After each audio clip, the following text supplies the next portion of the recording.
Keď som bol malé dieťa, chodil som ešte na základnú školu, tak nevždy sa mi podarilo dostávať dobré známky.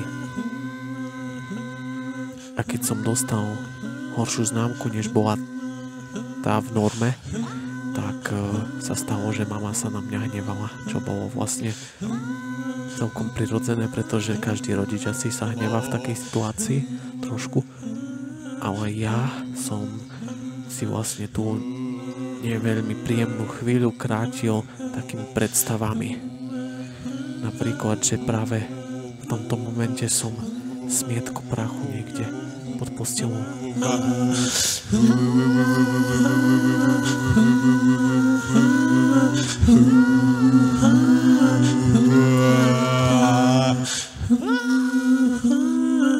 Alebo káble niekde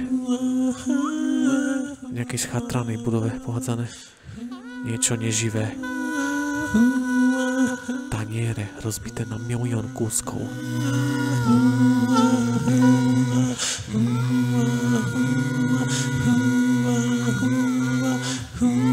Odpadky.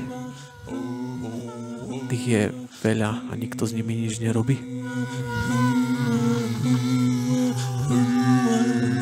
Starý porcelánový misa, stará porcelánová misa, nočník, alebo nie, šálka, to je šálka, kto by močil do šálky.